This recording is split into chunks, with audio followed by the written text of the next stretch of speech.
Hi guys, and welcome back to Pop Beat Breakdowns. Now you're watching this video because you want to know how to make a country instrumental, kind of in the style of Morgan Wallen. We are leaning more towards the rock side of country pop music, but what I'm going to do in this video is I'm going to break down a beat that I have made, explain the creative decisions that I made along the way, and the order I've added everything, and by the hope is watching this video till the end, you'll get a good understanding of how to build a country pop beat up and the elements involved. So we're going to start right at the simple stuff. So the BPM of this track is 86. The key is D major, which was determined by the first source of inspiration, which was these two samples, which I found in Splice.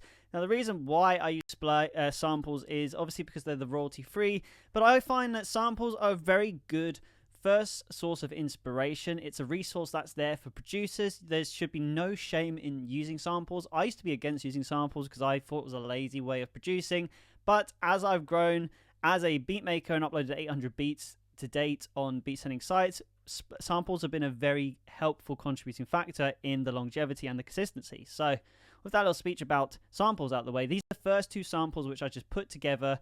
Nothing fancy going on here, and this is what they sound like together.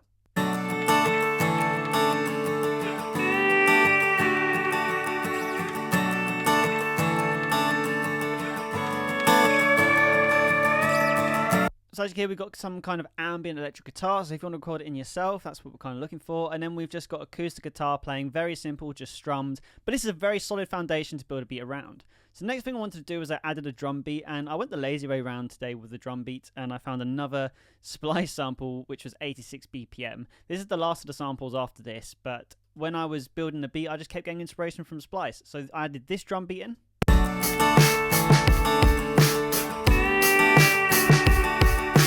Now, the drums weren't particularly to my liking, so I got out the French Connection drum kit by Logic Pro X, added in the crash, and I added in an open hi-hat. Now, this was a variation just for the chorus, because you've got to have variation in your drums, especially if you do what I did here and you just drag in a drum sample. You want some extra elements to add into the chorus, because this adds a little bit more of a lift and a transition, development, whatever word you want to use, but it really helps make the beat sound a lot more interesting when we go through the section. So I added this open hi-hat.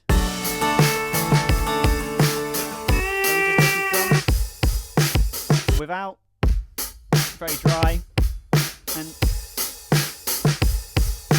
all of a sudden it sounds a lot more full. And I added a sample delay to this just to spread them out to the sides of the mix, just so the drums I've added to the drums aren't just all mushed in together, because sometimes you can find that when you do drum samples, they can sound very mono and you have no control over the hi-hat. So adding in my own hi-hat on top and using a sample delay to the left just creates a little bit more of a stereo spread in the drums, making them sound a lot better. Now we move on to the more fun stuff. So I really wanted to build electric guitars because at this point made the decision that you want it to be really nice and powerful and driving in the chorus. So I looked in adding some guitars. So the first guitar that I added was the, in Contact A, I added the Simple A. This is one of my go-to for just adding layer of guitar to sit in the background to create a bigger production, especially from the guitars. It's just fantastic. It's just, again, straight out the tin, the Simple. And I just simply put in a harmonizing D, which, because the key's in D major, so this is playing a D chord. There's just a variation going to an A, just because I can find that when you're going between certain chords, there can be a bit of a clash, but I added this in.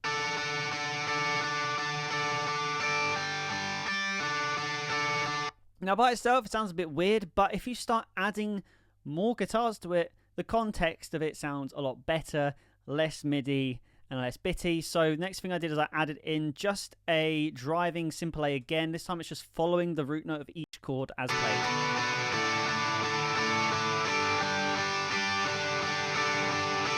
So you can see it already sounds a lot better. Next, I added in, now this is where I decided to actually try and develop this a lot more. I added in the Scott Rock. Again, this is all in the electric vintage, one of my favorite session guitarists by Native Instruments. I've got all of them, I use all of them, but the electric vintage today just happened to have the sounds I wanted in. So I'm not using this like solely, it's just a coincidence in this video. I was just ended up using the electric vintage for everything in this. And I could use real guitar, obviously, but the MIDI guitar was just working for me in this video. So then I added in the Scott Rock, which by itself sounds like this. Now, part of the reason why I decided to change the sound especially as well is because if you just use the same sounding guitar, not only is it going to sound a bit bland and boring, but it's not actually going to sound fuller, it's not going to sound interesting, and also you might even encounter some phase issues if the same chord has been played, because obviously you've got to be careful with when you're doing these kind of like sample-based, MIDI-based guitars, is the sound is the same, it's already pre-recorded in. So if you play the same note, even on a different track, you're going to get some phase issues. So just make sure that you vary up your guitar sounds. It makes the guitar sound a lot more interesting altogether. Which when you put it with everything we've got so far, already this country rock track is already sounding good.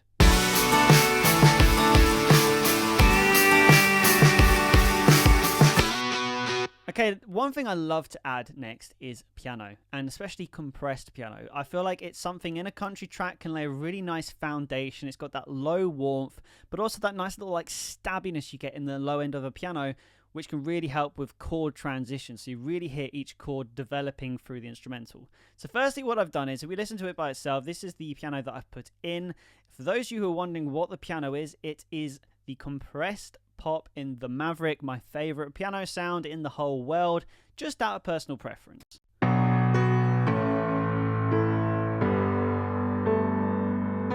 As you can hear, we've got a real nice stab on the low root notes. This is going to very much support the bass as well when we add that in the production. So that's why it's very fundamental, especially in like a full band kind of production. Because when you add the piano, I'm going to play you with and without, but you can see what the difference is here. So this is without. Now we're going to put it in.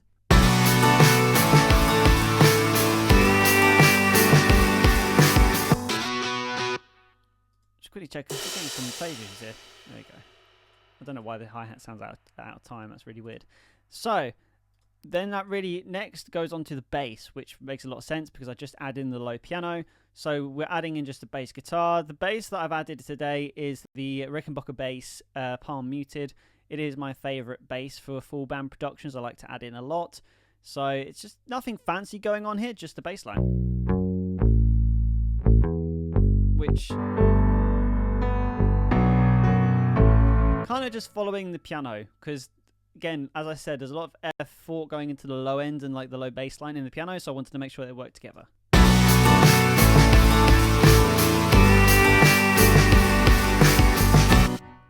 Okay, we've got pretty much a full band, but now we want to add a lot more ideas to it to make it sound even better, even fuller. So next thing I've added in is an organ. Very good in country tracks, just playing the chords, very simple. It's the vintage B3 organ, which, again, just super simple. So that kind of like fills in the gap for all the chords. I feel like the chords have real good foundations to them now, and this track's sounding very full. So we really just need to add these simple ideas to give the production a lot more value. First thing is working on the transition into the chorus. So at this point, I was like, okay, we need to add some sort of drum fill to tie in. I found this sample, which just worked perfectly. It was unique. It was really like boxy and roomy, and I feel like it's something that will catch the listener off guard. It's a very cool transition to the chorus. If you just listen to it.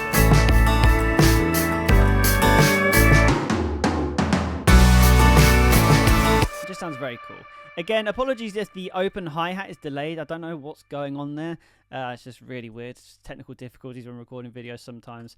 The next thing to do now is to really like solidify the low end. So I like to add a deep 808 bass. I just feel like for production value, this can just really elevate a production, just a simple deep 808 bass.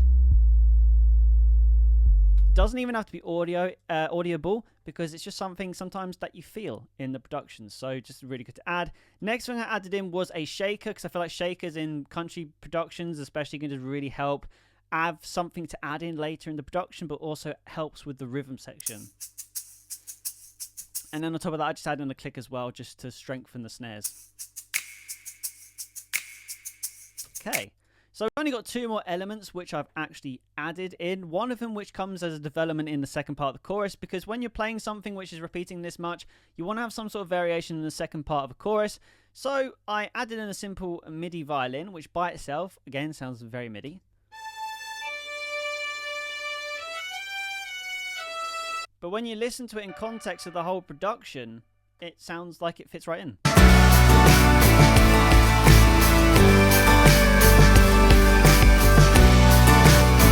Because it's really something I love to add in country production sometimes, is a nice little violin. because it just adds a different dimension to it. It's a melody for the second part of the chorus as well. So it just helps the production keep breathing and moving and developing in some sort of way, even if it's just a little change that happens in the second part of a section, just so the listener's getting something new. And lastly, to top it off, I just love to add the airways pad. It just adds that kind of like breathy, fresh airness at the top of a mix. So then we focus a lot on the low, we focus a lot on the mids of this track, but the high end we can't neglect. So I added this airways pad.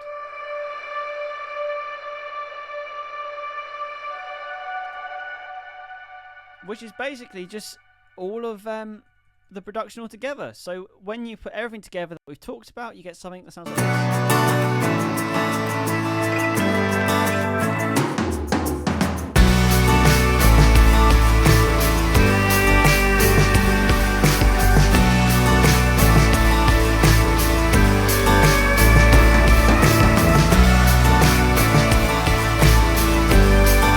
But yeah, you get the idea. I mean, again, it's very frustrating that the hi-hats decided to be out of time in here. That's the only thing about this production I'd say, which isn't a creative decision right now. It's just technical difficulty. But yeah, guys, if you want this beat, by the way, for yourself, you can download this in the link below, either free for non-profit use, or you can purchase a license if you're an artist to release this beat, write something over it on major streaming platforms. So if that's of interest to you, check out the link below, because I've also got 800 other beats as well, like this, if you're struggling for creative inspiration for your music. But yeah, guys, I hope this tutorial was helpful. Drop any questions below if you've got them. Keep making music, and I'll see you in the next video.